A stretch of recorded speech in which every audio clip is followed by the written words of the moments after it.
Greetings and welcome to another installment of QuantSlob.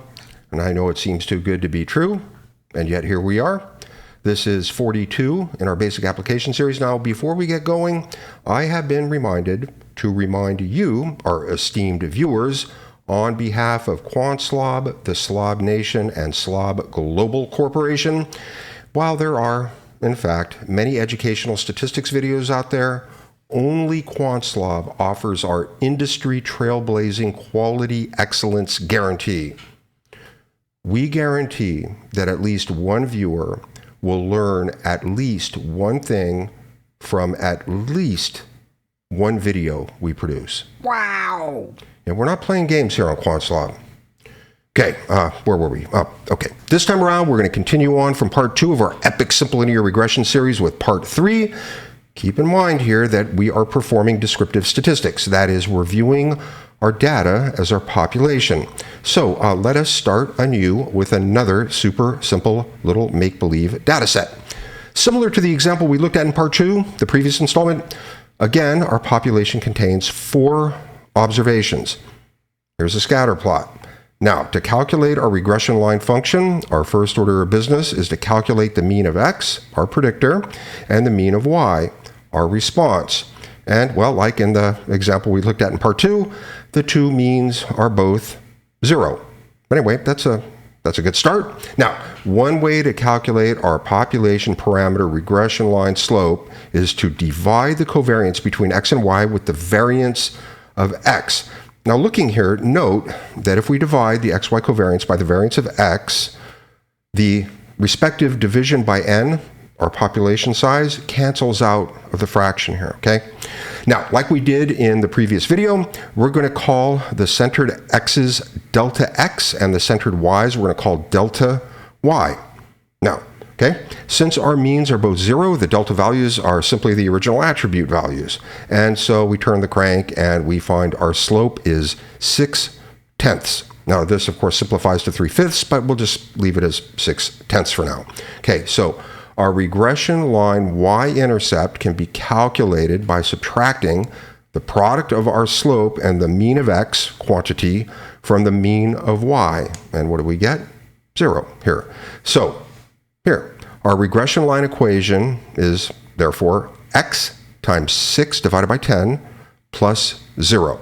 So let's just go ahead and drop our regression line here on our Cartesian plot. Okay, when x is 0, y is 0. Therefore, our line passes through the point 0, 0, the origin. When x is 1, y is 6/10. So here, the x to the upper right here, x marks the spot. 2 points define a line on a plane, and so here we go. And this is kind of where we left off, albeit with a slightly different data set in part 2. Now, the line slope is sometimes referred to as rise over run. And we can almost imagine driving a car or riding a bike up the incline here. So if we move from x at minus 2.5 all the way up to x at positive 2.5, that is a run of 5 units. Our y position on the line will have increased from minus 1.5 to positive 1.5. And so that's a rise of 3 units.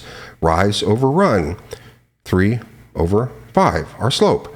So let's just keep moving forward here. Let's delve a little deeper. What is the meaning of this line? What is so special about the regression line? Well, to get to the greater meaning, we just keep moving forward here.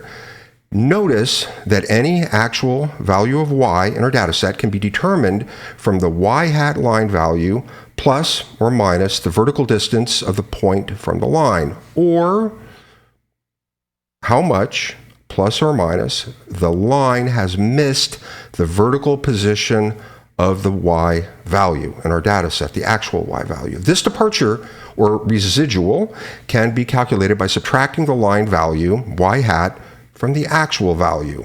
So now, with this in mind, let's just keep building on what we have. So we've copied over here some equations to help us fill in our table. X and y are simply our original data values. Now, y hat is equal to 0 plus x, the x value, times the respective x value, times 6/10. Okay? Each residual here is equal to the corresponding y value minus the corresponding y hat value. And we're calling these residuals here lowercase e. You see that on the table? Okay. Notice the sum of the residuals is 0. And this is always true with the regression line when it's calculated in the way we have, simple linear regression, okay? Another property of a regression line is that the average of the y hats is going to equal the average of the y value. So in this particular example, the average or mean of y is 0, so the mean of the y hats value is 0 as well. Now, for the last three columns in our table here, we're going to square the centered y values, the centered y hat values, and the residuals, all three of them, respectively, from left to right. Now, we're almost done here. Let's sum up the squared values. Notice here that 4 equals 3.6 plus 0.4. And is this some sort of coincidence? No, it is not. This is another property of a regression line, a simple linear regression. If we divide the sums of the centered squares here on the right by the population size 4, in this case, we get the respective population variances. So in other words, the variance of y is equal to the variance of y hat plus the variance of our residuals.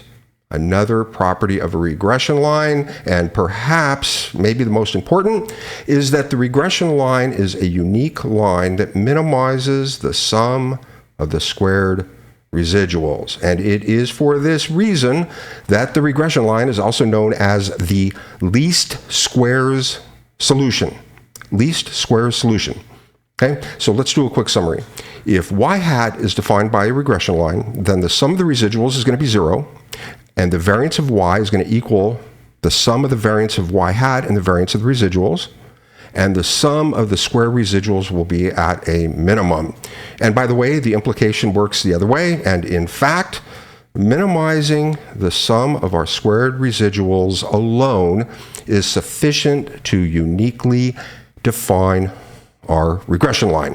Okay, now in the context of regression, you may have heard of the term R squared. This is often called the amount or proportion or percentage of variance explained by our regression line. It is also called the coefficient of determination. By the way, if the variance of y is 0, that means that all the y values in our data set have the same value, and in such a case, there's really no point in fitting a regression line. They're just going to be all on a horizontal line here. So we kind of ignore this possibility. So now, in loose conversation, the regression line is sometimes called the best fit, or best fit line, or best trend line, or something like that. Now, okay, so this may seem a little bit persnickety, but I definitely think it's worth mentioning here. Sometimes empirically, okay, with a data set, given data, the regression line is referred to as a conditional expectation of y given x, or the conditional mean or average of y given x. However, the expectation function takes as its inputs random variables, and in the setting of descriptive statistics, we treat our data as our population. There are no random variables, okay? So when dealing with fixed values, the expectation sort of reduces to an average or a mean. So technically speaking, referring to the least squares solution as the mean of y given x is actually inaccurate, technically. So just for an example here, take a look. So for example, in the example we were just looking at, when x is 1, the line value is 0.6.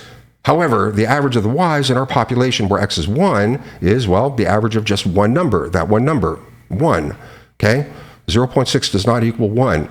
Now, there is a very particular situation in which, in the setting of descriptive statistics, our regression line will always equal the conditional average of our response y. And so, question, in what situation? And we'll leave this as a quant-slob challenge for you, and we'll pick this up in part 4. You are definitely not going to want to miss that, and that's it. That is going to do it this time around. Thank you so very much for tuning in. Don't forget to stay tuned for more quant-slob.